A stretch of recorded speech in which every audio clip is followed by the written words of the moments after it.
Good afternoon.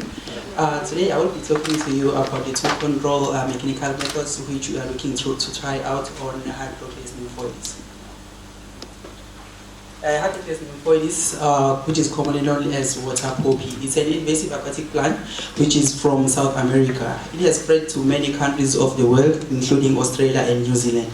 Here in South Africa, it is listed as Category 1A on the NEMA regulations. The distribution of Hydrocleys nymphoides is limited to one locality in the wild, which is at St. Joseph, which is in KZN.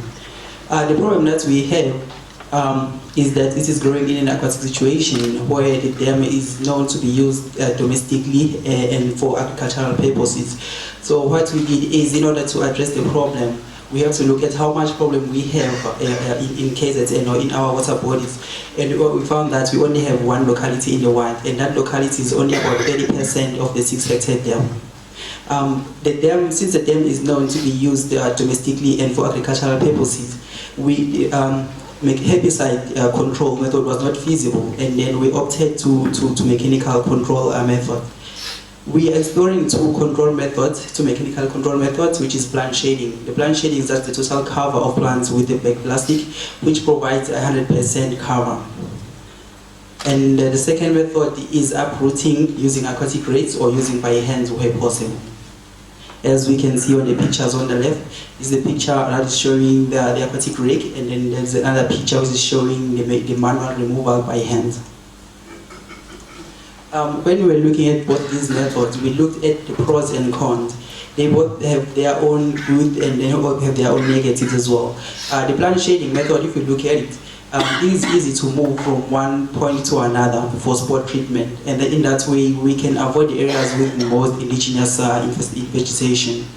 And the negative thing about this method is that it costs a lot, and then it also requires a certain skill in order to set the experiment up, and it is also not practical for bigger infestations.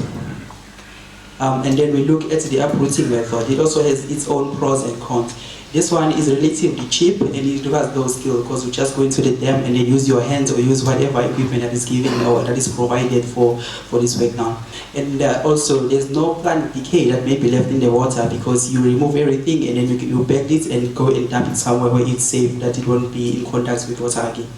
And when we look at the negatives of this control method, is that some indigenous plants may be removed during the control process, and also it is labor intensive and requires a lot of time.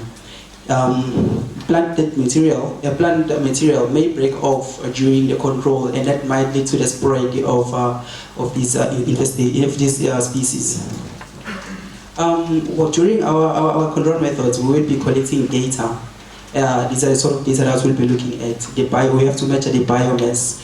We have to list the species that are co-occurring so that we'll know how much of indigenous vegetation is there, and then how much is left after we have done with the control. Is it growing back? Is it still dying? Does it have any effects at all? By this study, we are looking to determine the best management practice and also influence the decision making on aquatic invasive alien plants in South Africa. I think.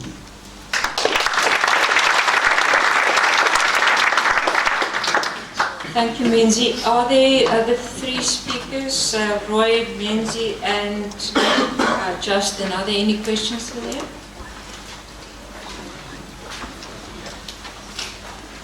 Was a nice lunch. No? Marcus.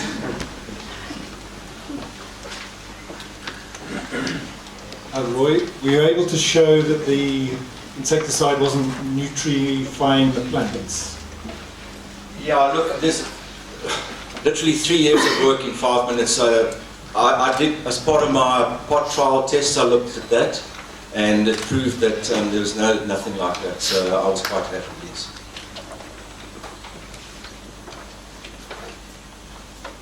John? Yeah, could I just ask Justin, those maps you showed with the solanum, they didn't have any component of how many plants there were at each observation point, and they didn't have any component of whether the beetles were present or absent and abundant or scarce. Can you incorporate that in your citizen science mapping? Yeah, you know, those are just very small, little simple mapping techniques that I use. So it was just driving around the towns and clicking on them. You can, if you zoom into it, you do get a better idea of the abundance. But a dot could mean that it's just next to the road, or it actually is into someone's vegetable garden and so on.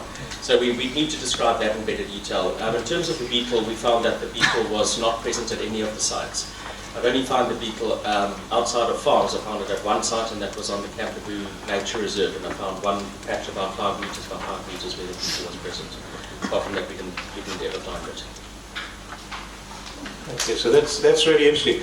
But you also spoke about rearing the beetles for distribution, which I think is probably going to be uneconomic and very difficult to get sufficient numbers. And really you need to be finding areas where there are good populations and redistributing from there rather than trying to set up a breeding program. Yeah, I visited the PBRI one in Uitenhage, and I looked at their setup there. We would probably be able to mimic something like that if that didn't work too bad. There are, however, some farms nearby that apparently, I haven't seen them, but apparently do have reasonable populations. And so if we can find a source like that, then all we need to do is coordinate how they're collected and distributed and so on, rather than trying to do it ourselves, for sure.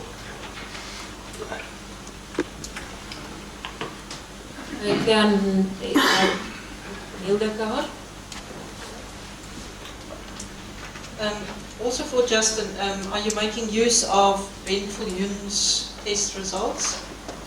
He normally publishes in plant soil or applied plant science, and I know he recently published something about Southern spores. So maybe don't reinvent the wheel. No, we certainly don't want to reinvent the wheel. Ben Viljoen did come up to Grootfontein. We had a look around, mainly at a puntier, but a couple of other things.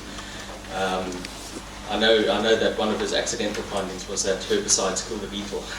So that adds a special dimension to managing it on irrigation farms and so on, where they use it. But I will have a look after that type of thing.